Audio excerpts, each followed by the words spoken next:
How many times have we been paralyzed by fear?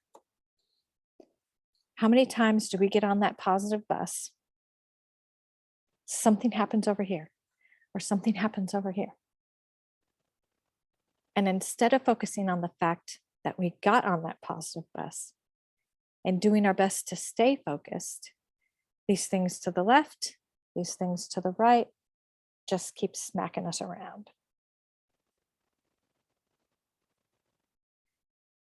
I would be lying to you if I said it would never happen.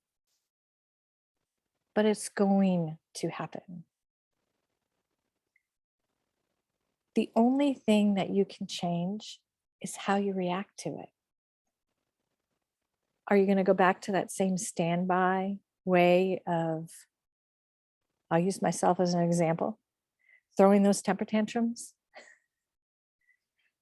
punching a punching bag, punching holes in a wall, just being angry and frustrated?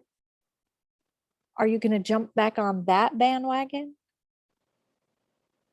Or are you going to take the time to jump over and make a change and change how you react to something? Again, these are things he's telling himself. No one has come up and said, let me see. No one came up and said that you're not inspiring the team. You can't even inspire yourself. Or anything like, really? Yeah, sure you love me. You don't ask anything about me. You don't care. I mean, did someone say this to him? The only person who said those kinds of things was his self-negative talk, which we all have experienced in our lives. Don't let it consume you. Learn to react a different way. Learn to tell those self-negative thoughts that you're not going to accept them anymore. You're not going to think that way anymore.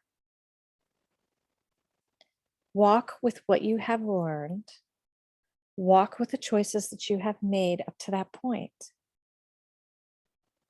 If you continue to strive with those changes and apply those changes to your life,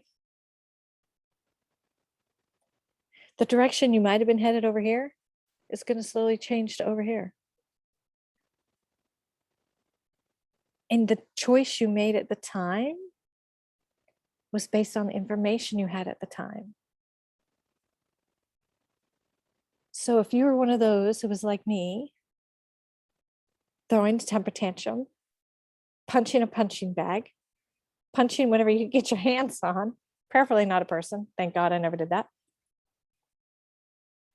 But if that's how you used to be, but throughout these workshops, you're learning different tips and tricks and techniques, now you have a different reference. You have a different training, if you will.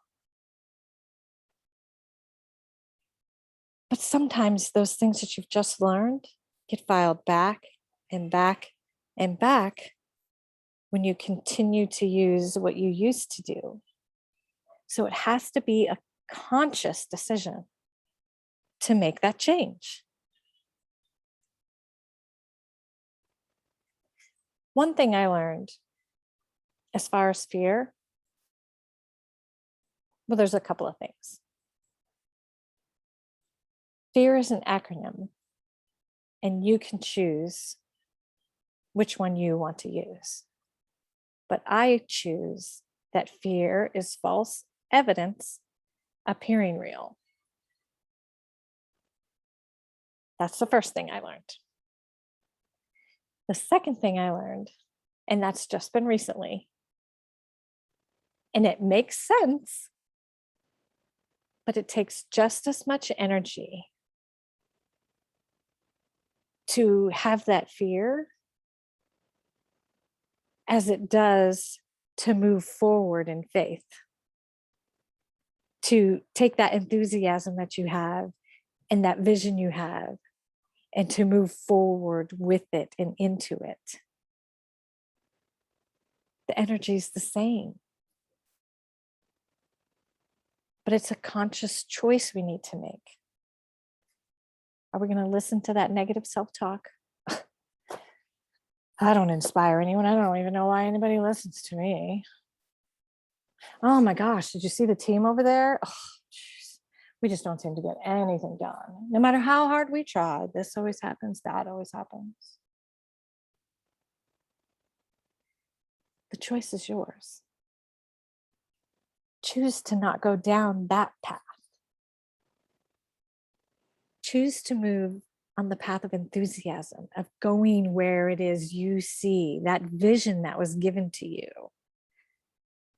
Be it you work for a company, you work for yourself, you're starting your own business, whatever it is that you do,